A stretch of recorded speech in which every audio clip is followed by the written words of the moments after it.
सभी छोटे बड़े श्रोताओं को सुनीता भटनागर का प्यार भरा नमस्कार।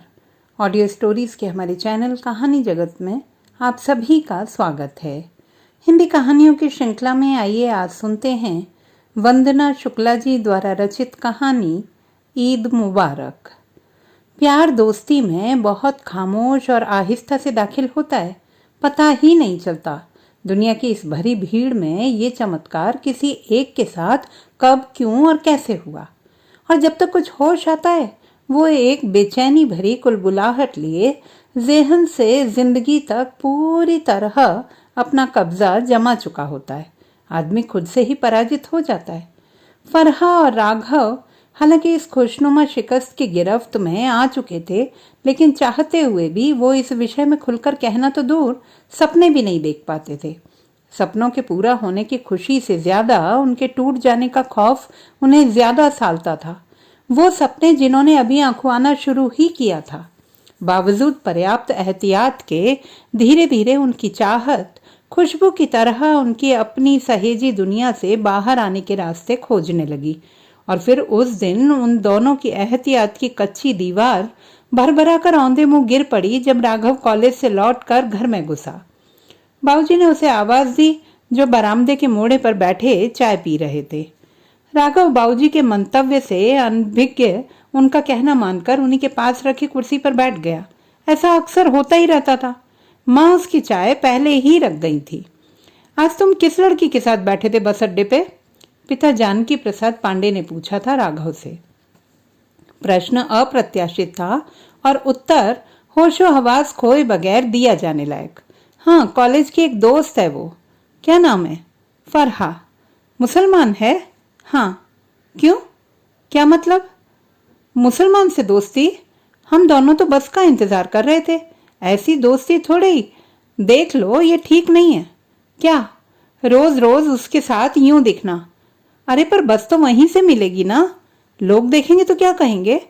कैसी बातें कर रहे हैं बाबूजी? अपने तमाम बिखरे एहतियातों की किरचों को एक और खिसकाते हुए राघव ने कहा। अब 6 महीने ही तो बचे हैं इम्तिहान के, उसके बाद वो कहाँ और मैं कहाँ क्या पता। ठीक है, एक आध दफे और भी देखा है तुम्हें उसके साथ, इसीलिए पूछ लिया। लेकिन बस दोस्ती तक ही रहना, आगे मत बढ़ना। ये लोग बहुत कट्टरवादी होते हैं। तुम्हारी भलाई के लिए ही कह रहे हैं। बाबूजी मौन हो गए। उन्होंने अपने डर के बीज राघव के जहन के आसपास छिड़क दिए थे अब, जबकि उसके अपने अनुमान बाबूजी के डरों से आगे भी कई मीलों तक फैले हुए थे। कई आशंकाओं भरी पोटली में बाबूजी ने अपनी चुप्पी की गांठ लगा दी थी, और राघव भी भीतर ही भीतर कुछ कम डरा हुआ नहीं था।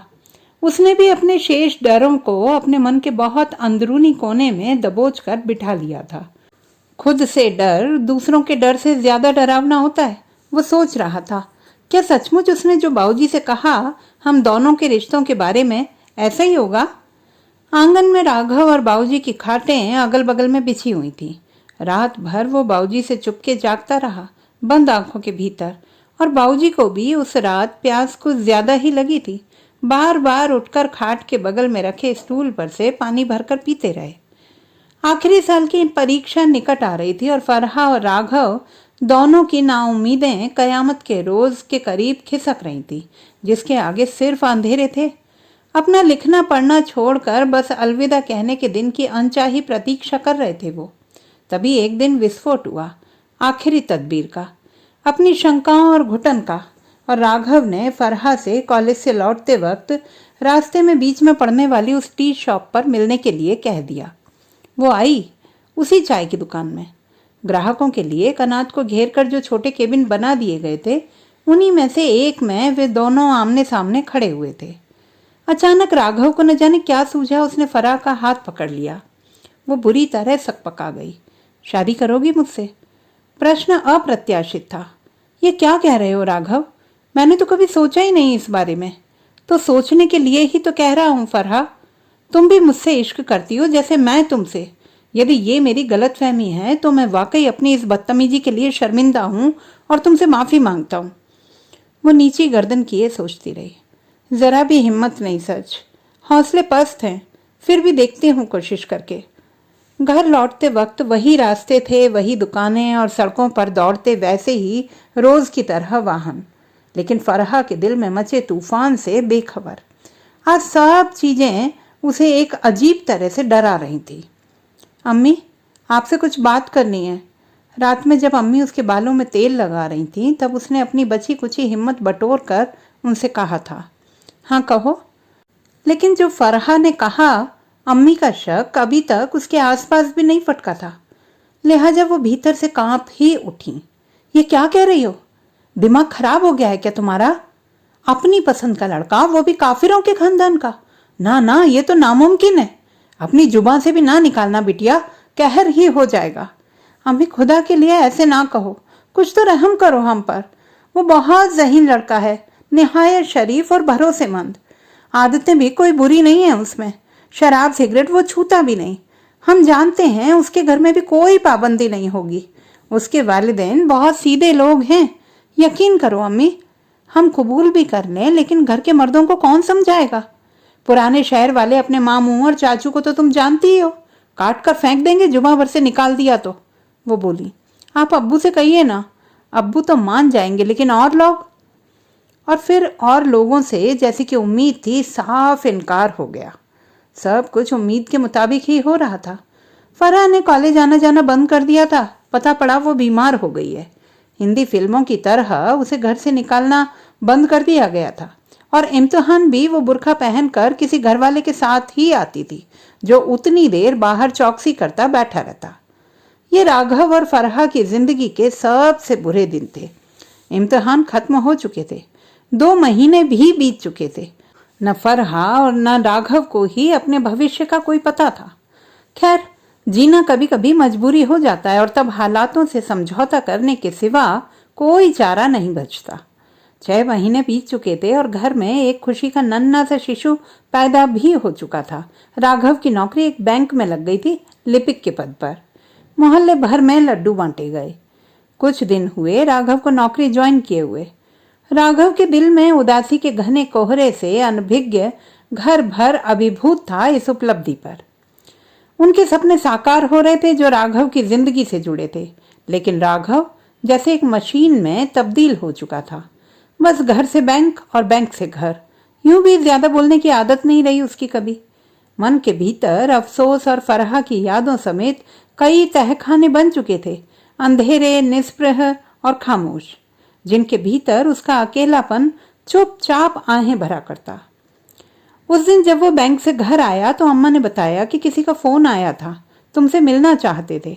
नाम क्या था? जूते के बंद खोलते हुए उसने अनमने मन से कहा। अब्दुल लतीफ या कुछ ऐसा ही बता रहे थे। वो जैसे अपने कानों पर यकीन ही न कर सका। किसका? एक बार फिर कहो। कोई मुस्लिम थे, नाम शायद ऐसा ही कुछ था। नंबर बताओ, राघव ने कहा। उस नंबर पर कोई दमदार आवाज थी। उन्होंने कहा, मिलना चाहते हैं तुम्हारे पिता से। जी जरूर, राघव ने कहा। बात कल शाम उनके आने पर तय हो गई। रात भर राघव सो न सका। बाबूजी ठीक ही तो कह रहे थे, बहुत कट्टर होते हैं ये लोग। अब कल क्या होगा जब वो आएंगे और हमें धमकाएंगे? बाबूजी, अम्मा, क्या बीतेगी उन पर? काल्पनिक दृश्य जैसे उसके सुकून के एकांत में आकर धड़ाधड़ गिर रहे थे, न जाने कहां से। देखो, तुम्हें आखिरी बार ताकीद कर रहे हैं कि अब फरहा से मिलने जुलने की कतई कोशिश न करना, वरना तुम जानते नहीं हो कि हम क्या करेंगे। कभी कुछ उनकी बिरादरी के लोग बाबूजी को हड़काते, संभाल लो अपने साहबजादे को, वरना हमसे बुरा कोई ना होगा। कभी 4-5 लोग आते और आते ही लाठियां बरसाना शुरू कर देते उसके सिर पर। वो उकड़ू अपना सर पकड़े जमीन पर बैठा है और उस पर लाठियां बरस रही हैं। राघव हड़बड़ाकर उठ बैठा, पानी पिया और धीरे से दरवाजा खोलकर बाहर आकर खड़ा हो गया। गली सुनसान थी। 2-1 कुत्ते पूंछ दबाए इधर उधर कुछ सूंघते से डोल रहे थे। एक ने उसे देख लिया और उसके पैरों के पास आकर पूंछ हिलाकर अपनी उम्मीद जताने लगा। कुछ देर बाद नाउम्मीद होकर वहां से चला गया। राघव वापस घर के भीतर आ गया, सांकल चढ़ाकर अपने बिस्तर पर आकर बैठ गया। उसका मन हुआ कि इसी वक्त बाबूजी को जगा दे और उन्हें पूरी बात बता दे, माफी मांगते हुए उनसे कोई रास्ता निकालने को कहे। पूरी रात पसोपेश और उद्विग्नता में बीती। कई बार दिमाग में यह भी आया कि फरहा को फोन लगाकर माजरा बताए, लेकिन फिर लगा कि खामोखा उसकी जान पर बनाएगी। सुबह हुई जो दोपहर तक सरक आई। ना कोई फोन, ना संदेश, लेकिन इंतजार और बेचैनी के पल आखिरकार खत्म हुए। वो दो लोग थे जो उनके घर आए, हाफिज अली और उनकी पत्नी रजिया बेगम। फरहा के माता पिता जैसा सोचा था उससे बिल्कुल उलट। बहुत सीधे सहज थे दोनों। बाबूजी ने उनका खुलकर स्वागत किया और अपना अनमनापन छिपा गए। बेटा, फरहा ने खाना पीना छोड़ दिया है, किसी से बोलती भी नहीं। घर वालों को तो अपनी इज्जत प्यारी है, लेकिन हमें अपनी बच्ची। उनकी आंखें झुर्रियों के बीच चमकने सी लगी थी पनीली होकर। वो अपनी बेटी की जिंदगी मांग रहे थे उनसे। अरे, ये तो बहुत फिक्र की खबर है अंकल। बताइए, मैं क्या कर सकता हूँ आपके लिए और फरहा के लिए? राघव बेचैन हो उठा। बेटा, उससे निकाह कर लो। हम सब नाते रिश्तेदारों से निपटेंगे, लेकिन हमें अपनी बेटी को बचाना है। हमारे पास उसके अलावा है ही क्या? अब मैं भी रिटायर हो चुका हूँ। उसकी अम्मी भी बीमार रहती है। अपनी आंखों के सामने उसका खुशहाल परिवार देख लें, बस यही चाहते हैं। फरहा के पिता गिड़गिड़ा रहे थे और राघव उन्हें हर तरह से सुकून देना चाहता था। ये मजहब, धर्म की बातें और उसूल जिंदगी से बढ़कर थोड़े ही हैं। हम आम रियाया सिर्फ इंसानियत और सुकून से वास्ता रखती है और यही चाहती है, उन्होंने बाबूजी की ओर देखते हुए कहा। खौफ और परेशानियों के बीच हुए निकाह में गिने चुने लोग शामिल हुए थे। निकाह हफीज खान यानी फरहा के पिता के घर सिर्फ 5 मेहमानों की मौजूदगी में पड़ा गया।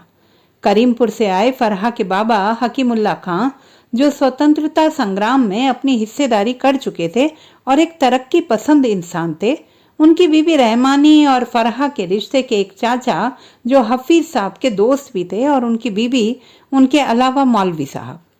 उसके बाद पूजा जानकीनाथ पांडे यानी कि राघव के घर हुई थी। यहाँ भी पंडित के अलावा गिने चुने लोग उपस्थित थे। राघव और फरहा अपनी बेइंतहा खुशियों के साथ एक दूसरे की खूबियां अपने घर वालों को बता नहीं पा रहे थे, और घर वाले हजारों शंकाओं के बीच घिरे डरे हुए से सभी रस्मों रिवाजों को निपटा रहे थे।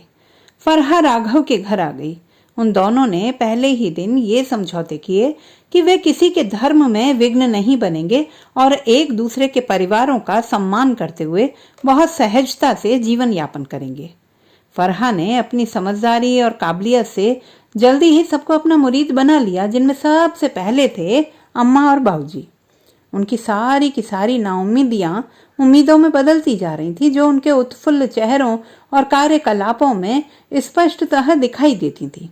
और राघव, वो तो 7वें आसमान पर था जैसे, बेहद ज़हीन, खूबसूरत और सबसे जरूरी अपनी मनपसंद साथी को पाकर वो खुशी से सरोबार हो चुका था। फरहा के रिश्तेदार अभी भी काफी खफा थे। कईयों ने हाफिज साहब के घर मेल मुलाकात भी बंद कर दी थी। उनके मित्र और कई रिश्तेदार उन्हें एक गुनाहगार की तरह देखते, जिन्होंने अपनी बेटी को जानबूझकर काफिरों के हाथों में सौंप दिया था। अल्लाह, हमारी औलाद होती तो कब का कत्ल कर दिया होता हमने तो। या फिर बरखुरदार, आपने तो खुदा को नाराज कर अपनी जगह दोजख में पक्की करा ली है। अब चाहे हज करें या 5 वक्त के नमाजी हो जाएं, कोई फर्क नहीं पड़ता। सजा तो तयशुदा है खुदा के घर में। जैसी बातें वो आते जाते सुनते और खामोशी से पीते रहते। ये सब बातें उनकी जान से प्यारी बेटी से ऊपर नहीं थी। बहुत दिनों से नहीं आई अम्मा घर, आओ ना, कहो तो ऑटो रिक्शा भिजवा दें या राघव को स्कूटर लेकर भेज दें लिवाने। मालती यानी राघव की माँ ने जब उसकी नानी से कहा तो नानी कुछ देर मौन रही, फिर बोली, नहीं बिटिया, ना आ सकत। एक मुल्ला की छोरी से ब्याह दिया है तुमने अपनो लड़का। तुम औरन ने तो कुछ सोची नहीं, पर हमें तो रहना ही है ना रिश्तेदारों के बीच। और हाँ, तुम भी ना आई हो यहाँ, बाबूजी बहुत गुस्से में हैं, नानी ने कहा और फोन रख दिया। 2 महीने बीत चुके थे शादी को। इन 2 महीनों में राघव और फरहा के माता पिता अपने संयुक्त परिवार के दिलों से कई मीलों दूर छिटक गए थे, किसी बिल्कुल तनहा टापू पर। सभी अपने अपने सुखों दुखों के साथ जी रहे थे और नए और बदले हालातों में तालमेल बिठाने की कोशिश कर रहे थे। फरहा के निकाह के बाद पहली ईद थी। हफीज मियाँ और उनकी बीवी रजिया का दिल बेटी से मिलने को बेताब हो रहा था, लेकिन बिना रिश्तेदारों से मशविरा किए बल्कि इजाज़त लिए उसे यहाँ लाना नामुमकिन था। सो उन्होंने एक राह निकाली। करीमपुर के पुश्तैनी हवेली में रहने वाले अपने बुजुर्ग ताऊ हकीमुल्ला साहब, जो वहाँ के पुराने रहवासी, तरक्की पसंद और इज्जतदार आदमी थे और फरहा की शादी के चश्मदीद गवाह भी, उनसे दरख्वास्त की और पूरी मंशा बताई। वे खुशी खुशी मान गए। ईद के 2 दिन पहले हाफिज खान और उनकी बीवी, इधर राघव और फरहा अपने अपने घरों से हकीम साहब के यहाँ करीमपुर पहुंच गए। ये मुस्लिम बाहुल्य इलाका था। पुरानी बावड़ियां, कच्चे पक्के मकान, गलियां और उनके इर्द गिर्द छोटे या 2 मंजिले माचिस के डिब्बे जैसे घर, जिनके चेहरे टाट या सस्ते कपड़ों के पर्दों से ढके हुए थे। बाहर के कच्चे रास्ते की सकरी कच्ची जगह पर बंधे हुए बकरे बकरियां और बंद ठहरे हुए नालों और कीचड़ की मिली जुली बदबू तैर जाती और पूरी गली महक उठती। इन्हीं तंग गलियों में से गुजरते हुए जाना होता था हकीम साहब की हवेली तक, जो आसपास के छोटे घरों दड़बों के बीच कुतुब मीनार की तरह खड़ी थी, अपने इतिहास को अपने बुर्जों, कंगूरों और पीतल की कीलों जड़े मोटे और पौराणिक मजबूत दरवाजों को समेटे हुए। ये भी एक संयुक्त परिवार था और हकीम साहब इस घर के मुखिया थे। घर में उनकी ही चलती थी। फरहा यहीं पैदा हुई थी, लिहाजा सभी लोग उसे अपनी बेटी की तरह मानते थे। सभी ने जी खोलकर उसका स्वागत किया। खाना पीना हुआ और सब लोग सो गए। अल सुबह अफरा तफरी मची हुई थी पूरे शहर में। किसी ने शहर मौलवी के बकरे को मार दिया था और उसे बोटी बोटी करके उन्हीं के दरवाजे पर फेंक दिया था। मोहल्ले के सभी हिंदू रातों रात भाग गए थे या भगा दिए गए थे। पूरे इलाके में कर्फ्यू लगा दिया गया था। हिंदुओं को ढूंढ ढूंढ कर मारा जा रहा था। मुसलमानों के सर पर खून सवार था। राघव को फरहा के घर वालों ने एहतियात के मद्देनजर कमरे के भीतर बंद कर दिया था। मोहल्ले में किसी को कानो कान खबर नहीं थी कि राघव भी फरहा के साथ आया हुआ है यहाँ। जैसे तैसे दिन बीता, रात हुई, सभी लोग डरे सहमे से अपने घरों में दुबक गए। ये घर सबसे ज्यादा डरा हुआ था, जिसने अपने भीतर किसी काफिर को छिपा रखा था। रात के 1 बजे अचानक दरवाजे पर खटखटाहट हुई। सभी के दिल कांप गए। फरहा के दादा हकीमुल्ला खान ने घर में मौजूद बच्चों, खवातीनों और राघव को कमरों में बंद कर सांकल लगा दी और खुद जब तक आंगन पार कर बाहर दरवाजे तक आते, तब तक दरवाजे की थाप थपेड़ों में बदल चुकी थी, जैसे दरवाजा तोड़े ही दे रहे हों। घर वालों की जान ऊपर की ऊपर, नीचे की नीचे। सबके दिल जोरों से धड़क रहे थे। सभी को घर की औरतों से ज्यादा राघव की फिक्र थी। और फरहा, वो तो सदमे में ही आ गई थी। ना तो बोल पा रही थी, ना रो पा रही थी। बस राघव का हाथ कसकर पकड़े कोने से सट कर खड़ी हुई थी वो। हकीम साहब की पत्नी रहमानी भी हाफिज साहब और उनकी बीवी रजिया के साथ खुदा से रहम की भीख मांग रही थी। हकीम साहब घर के बुजुर्गवार थे और आज भी माशाअल्लाह लंबे चौड़े और 2-4 को तो यूं ही उठाकर पटक देने का मादा रखते थे। सो उन्होंने एक पिस्तौल हाथ में ले ली, जिसका लाइसेंस 2 बरस पहले ही लिया था, जब ऐसे ही हालात बाबरी मस्जिद के वाक़े के वक्त हो गए थे। हकीम साहब ने बहुत एहतियात से दरवाज़ा खोला। दरवाजे पर कुछ जाने पहचाने और कुछ अनजान से नौजवानों के गुस्से में उफनते चेहरे थे। हकीम साहब, जरा तलवारें तो दीजिए, कुछ कम पड़ गई हैं। उन नामुराद काफिरों को आज अपनी मर्दानगी दिखानी ही पड़ेगी। उन लोगों ने मुल्ला साहब की मस्जिद को नुकसान पहुंचाया है, आगजनी भी की है। अगली गली की ताबिज की दुकान जलकर राख हो गई है। हमारे एक भाई को उन्होंने जलती आग में धकेल दिया है। यह मोहम्मद आसिफ था, वक्फ बोर्ड का एक कारिंदा और बेहद कट्टरवादी। हकीम साहब हालांकि इस कार्यवाही के सख्त खिलाफ थे और यदि मजबूरी नहीं होती तो वे उनकी ये मांग कतई पूरी ना करते, लेकिन उन्होंने 2 तलवारें उन्हें दे दी और जल्दी से किवाड़ बंद कर दिए। आधी रात होने को थी। बाहर रह रह कर चीखने चिल्लाने का शोर तूफान की तरह उठता और फिर शांत हो जाता। हकीम साहब रात देर तक पलंग पर मसनद की टेक लगाए बैठे रहे। बाहर से गोलियों और चीखों चिल्लाहटों की आवाजें आ रही थी। फजर की नमाज का वक्त भी होने को था। अचानक उन्हें न जाने क्या सूझा। उन्होंने मोबाइल पर एक नंबर मिलाया। नजीब, तुमसे काम था बेटा, आ सकते हो क्या? हाँ, घर पर ही, अभी इसी वक्त। काम बेहद जरूरी है। हाँ बेटा, जानते हैं हम कि हालात बेहद खराब हैं। ये भी जानते हैं कि ये कुफ्र, ये जलजला जल्दी थमने वाला नहीं है। कर्फ्यू भी लगा है, लेकिन तुम बेहद समझदार और ज़हीन इंसान हो, इसीलिए तुम पर भरोसा किए हैं। और सबसे बड़ी बात, तुम पुलिस महकमे के अफसर ही हो, इसलिए तुम पर ना कोई शक करेगा और ना रोकेगा। अच्छा, किस इलाके में है ड्यूटी तुम्हारी? चलो ठीक है, जीप है ही तुम्हारे पास, लेकिन बेटा कोशिश करना कि अकेले ही आओ। काम कुछ ऐसा ही है। हाँ, कांस्टेबल के साथ आ सकते हो। शुक्रिया। हाँ ठीक है, आधा घंटे में आ जाओ, लेकिन बस ख्याल रखना कि सुबह होने से पहले। शुक्रिया बेटा। हकीम साहब के चेहरे पर निश्चिंतता के भाव आ गए। नजीब हकीम साहब का शागिर्द था, उसे स्कूल में हकीम साहब ने तालीम दी थी। तब से पुलिस महकमे का एक बड़ा अफसर बनने तक उसका आना जाना मुस्तकिल था। यूं भी हकीम साहब की समाज में बुजुर्गियाना हैसियत थी, और नजीब तो उन काबिल और समझदार शागिर्दों में से एक था जो बच्चे से लेकर बूढ़े और औरतों को इज्जत देने के लिए जाना जाता था। हकीम साहब के लिए तो मरने मिटने को तैयार। वो इस सच को गाहे बगाहे कबूल भी करता था कि समाज में उसकी जो हस्ती है, रौबदाब है, वो हकीम साहब की तालीम का ही नतीजा है। बाहर आ जाइए सब लोग, अब कोई डर नहीं। हमने नजीब को बुला भेजा है, वो आने ही वाला है। अब कोई हमारा बाल भी बांका नहीं कर सकता। हकीम साहब ने कमरों की सांकलें खोल दी और सब लोग बाहर आ गए। बेगम सभी को खाना परोसिए, बस इस एहतियात के साथ कि घर के दरवाजे खिड़कियां बंद रखे जाएं। उन्होंने अपनी बीवी रहमानी से कहा। अब आहिस्ता आहिस्ता घर से खौफ के बादल छंट रहे थे। हवेली की चार दीवारें मुस्तैद और खामोश थी, जबकि भीतर की गतिविधियों में सुगबुगाहट होने लगी। दम घोंटू सन्नाटों की दीवारें चटक रही थी। बावर्ची खाने से धीरे धीरे खुशबुएं उड़ने लगी। खवातीनों मर्दों की आवाजें भी फुसफुसाहटों के साथ नमूदार होने लगी, हल्की फुल्की खिलखिलाहटें भी। शुक्रिया बाबाजान, हम बता नहीं सकते कि आज आपने हमें हमारी जिंदगी की कितनी बड़ी सौगात बख्श दी है। नहीं तो न जाने क्या होता राघव का, उन लोगों को पता चल जाता तो। सोचकर रूह कांप जाती है सच। हम जिंदगी भर नहीं भूलेंगे आपका ये एहसान। फरहा ने कहा तो उसे हकीम साहब ने गले से लगा लिया। हम जिंदा हैं ना मेरी बच्ची, तब तक कोई हमारी औलादों को हाथ नहीं लगा सकता। लेकिन अब तुम्हारा और दूल्हे मियाँ का यहाँ रहना ठीक नहीं है।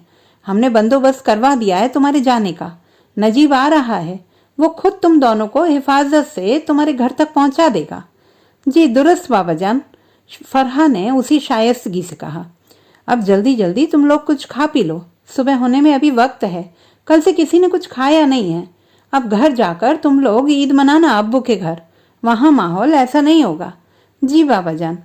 रात के 3 बजने को थे जब नजीब आया। उसे हकीम साहब ने अपने कमरे में बुलवा लिया और सब बातें समझा दी। माशा अल्लाह, तुम तो खासी बड़ी हो गई हो फरहा खातून। नजीब ने फरहा को देखकर कहा तो वह शर्मा गई और मुस्कुराते हुए बस इतना ही कहा, आप भी तो जनाब कितने बदल गए। नजीब और फरहा 10वें दर्जे तक एक ही स्कूल में पढ़े थे। तय हुआ कि राघव को बतौर एहतियात नजीब खुद अपनी गाड़ी में ले जाएगा, जबकि अन्य लोग दूसरी गाड़ी में कांस्टेबल की निगरानी में जाएंगे। रात के सुन्न सन्नाटों में जीपें चल पड़ी। कुछ दूर जाकर वो अलग अलग रास्तों पर हो गईं।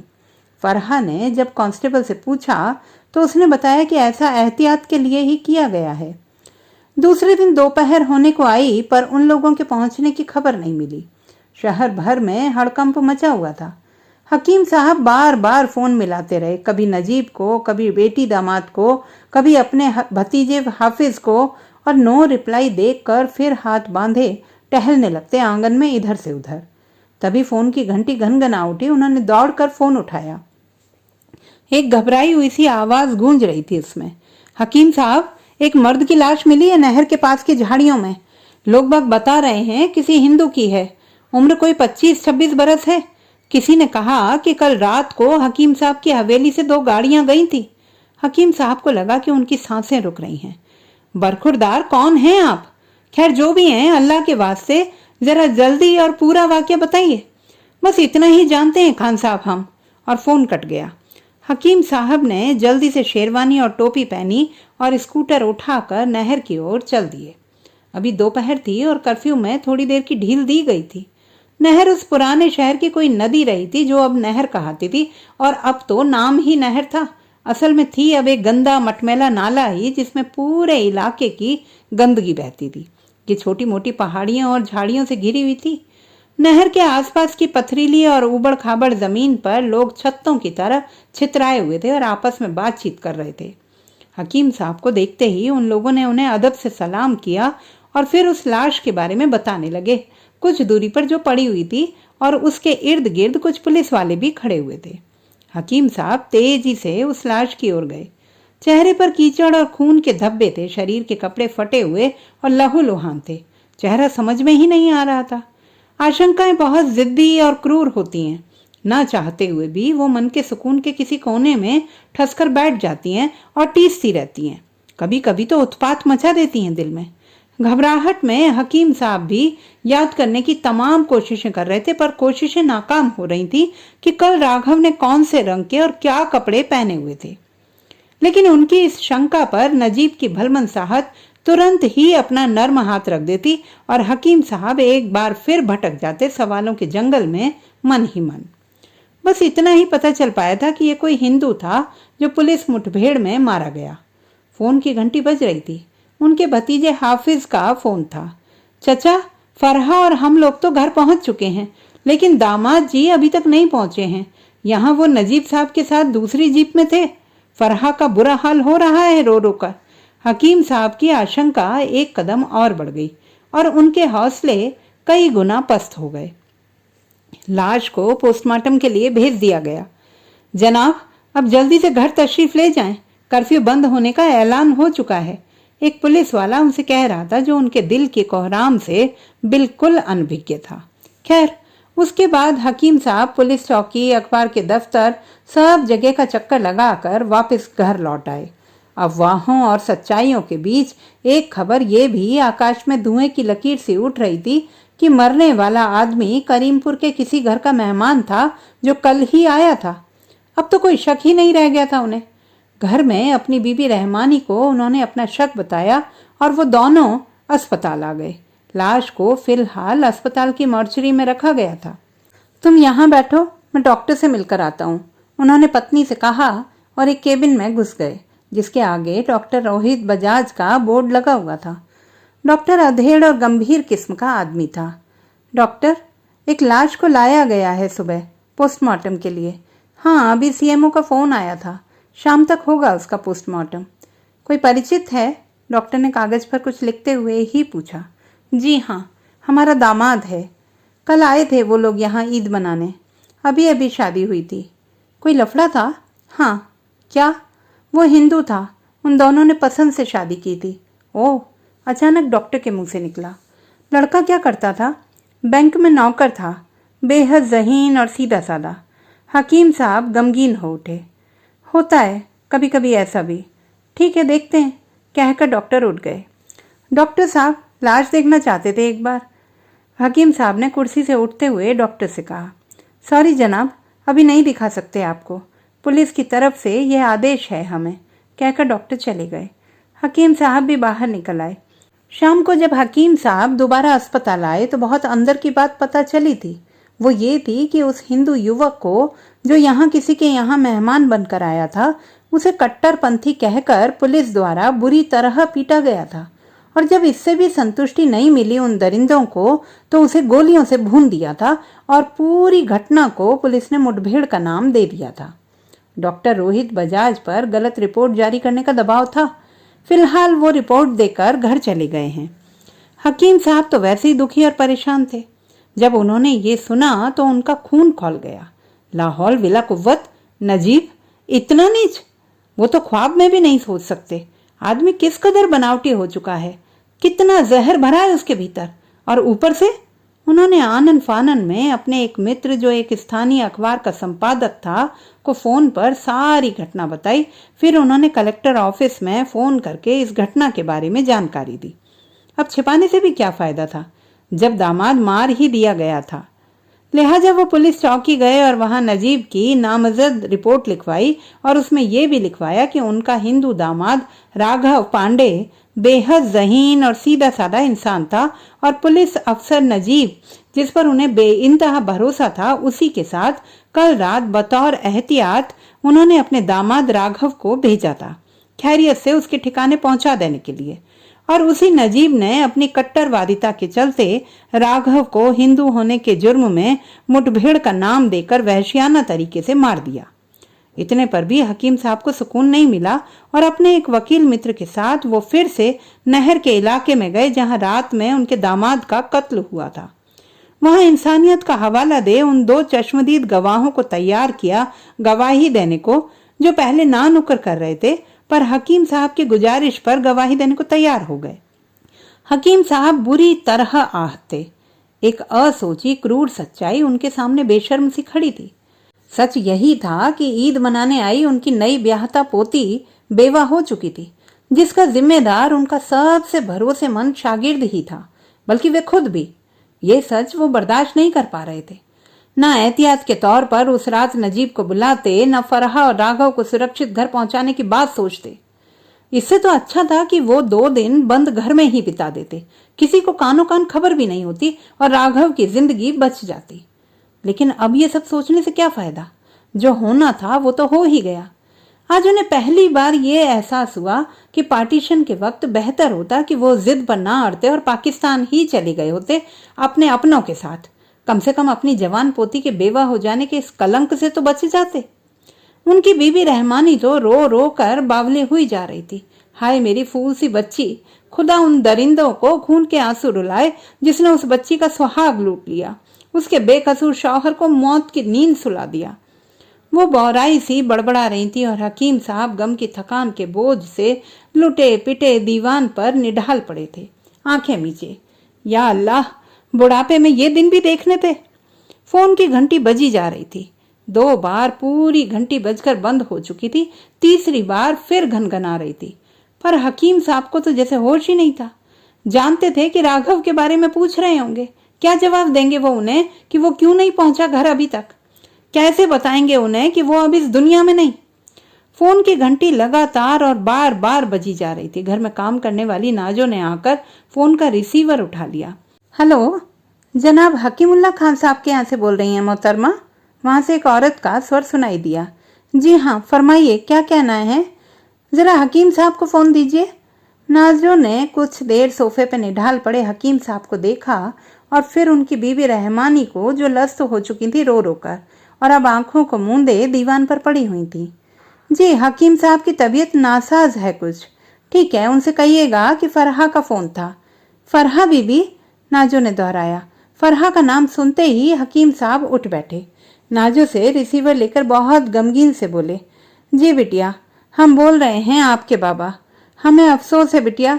अरे किस बात का अफसोस बाबा जान?